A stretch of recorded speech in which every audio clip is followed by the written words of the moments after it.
नमस्कार, एक बार फिर से मैं आप सभी के सामने उपस्थित हूँ बेहद महत्वपूर्ण टॉपिक के साथ। और आज हम बात करने वाले हैं हिंदू फोबिया के बारे में। स्कॉटलैंड विश्व का पहला ऐसा देश है जिसने हिंदू फोबिया को लेकर के यहाँ पर कार्रवाई करी है और इससे संबंधित कुछ गाइडलाइंस बताई हैं। तो चलिए समझ लेते हैं कि हिंदू फोबिया आखिर क्या है और स्कॉटलैंड ने इसको लेकर के यहाँ पर क्या डिसीजंस लिए हैं, क्या निर्णय लिए हैं। So motion to combat anti Hindu prejudice tabled in the Scottish parliament. हाल ही में स्कॉटलैंड में हिंदू फोबिया के खिलाफ प्रस्ताव पारित किया गया। ये धार्मिक अल्पसंख्यकों के अधिकारों और सुरक्षा की दिशा में एक ऐतिहासिक कदम है कि वहां पे जो धार्मिक अल्पसंख्यक हैं, तो स्कॉटलैंड में अल्पसंख्यक कौन है? हिंदू ही अल्पसंख्यक हैं। अब इनके मंदिर जो है अगर वो तोड़े जा रहे हैं, इनके धर्म के खिलाफ कुछ कार्रवाई की जा रही है, इनके धर्म के लोगों को मारा जा रहा है, प्रताड़ित किया जा रहा है, तो क्या है? गलत किया जा रहा है। तो इसी को देखते हुए स्कॉटलैंड की जो पार्लियामेंट है उन्होंने निर्णय लिया कि हम इनके अधिकारों का संरक्षण करेंगे।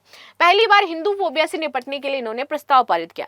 ये स्कॉटलैंड में रहने वाले 16,000 से अधिक हिंदुओं में कटु अनुभवों और भेदभाव के खिलाफ आवाज उठाने वाला पहला संवैधानिक प्रयास है जो किया गया है किसी देश के द्वारा।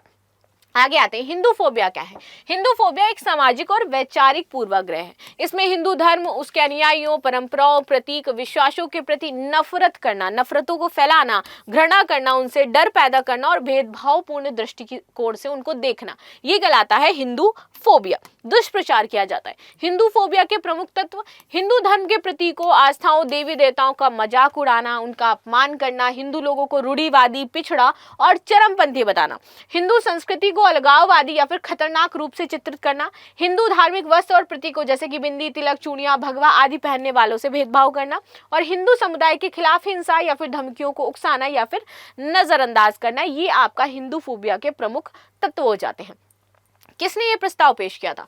ये प्रस्ताव अल्बा पार्टी की सांसद हैं एश रेगन, इनके द्वारा पेश किया गया था। उन्होंने संसद में हिंदू फोबिया विषय पर आधारित रिपोर्ट के माध्यम से हिंदू समुदाय के खिलाफ भेदभाव के बारे में बताया पार्लियामेंट में। उन्होंने बताया कि कैसे उनका पूर्वाग्रह और सामूहिक बहिष्कार किया जा रहा है स्कॉटलैंड में, और उपरोक्त घटनाओं का सिलेवार इन्होंने विवरण दिया कि कैसे कैसे स्कॉटलैंड में ये सारी चीजें शुरू हुई और उनके साथ ये सारी चीजें हो रही हैं।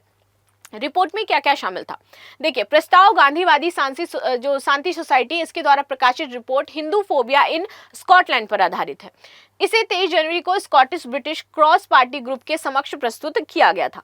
ठीक है, इस रिपोर्ट में आप देखोगे तो हिंदुओं के प्रत्यक्ष अनुभवों और उनके खिलाफ हुए हमलों के बारे में बताया गया था। रिपोर्ट में डंडी मंदिर में 2021 में हुए घृणास्पद चित्रों और तोड़फोड़ की घटना इसमें शामिल की गई।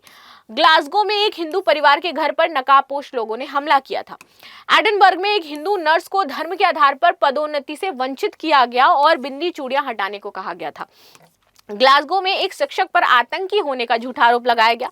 गाय का मूत्र पीने वाला और शैतान की पूजा करने वाले जैसे अपमानजनक शब्दों का प्रयोग किया गया। सामाजिक सोच पर जो चिंताजनक डेटा है वो यहाँ पर प्रकाशित किया गया।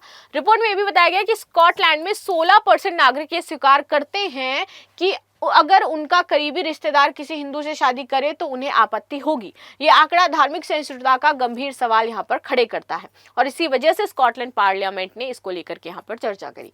प्रस्ताव का उद्देश्य: संसद एश रेगन ने प्रस्ताव के माध्यम से हिंदू फोबिया की पहचान को वैधानिक स्वरूप देने, हिंदू समुदाय के अनुभवों को संसद में आवाज देने, सामाजिक समरसता, अंतरधार्मिक संवाद, आपसी संवाद को बढ़ावा देने और गांधीवादी शांति सोसाइटी के कार्यों की सराहना करने का यहाँ पर उद्देश्य रखा था।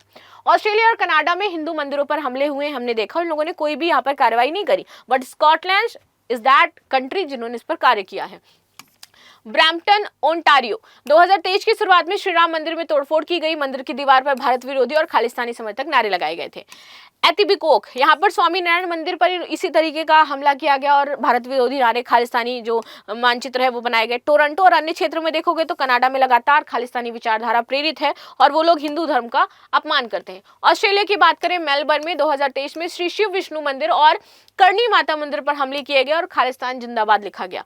ब्रिस्बेन और सिडनी में, मेलबर्न और सिडनी के मंदिरों पर ऐसा ही कृत्य किया गया। इन हमलों का स्वरूप खालिस्तानी समूहों की सक्रियता है। सबसे ज्यादा इसमें जो सक्रिय है वो खालिस्तानी समूह है, भारत विरोधी नारे लगाते हैं और बर्बरता का यहाँ पर जो एक लेवल है उसको भी क्रॉस कर देते हैं। विश्व में हिंदुओं की अल्पसंख्यक वाले देशों की बात करें तो यूरोप, लैटिन अमेरिका, मध्य एशिया में कई देश ऐसे हैं जहां पर जो हिंदुओं की संख्या है वो 1% से भी कम है। कई देशों में धार्मिक स्वतंत्रता की स्थिति कमजोर होने के कारण अल्पसंख्यक हिंदू समुदायों को कठिनाइयों का वहां पर सामना करना पड़ता है और वो लोग वहां पर सही से रह नहीं पा रहे हैं।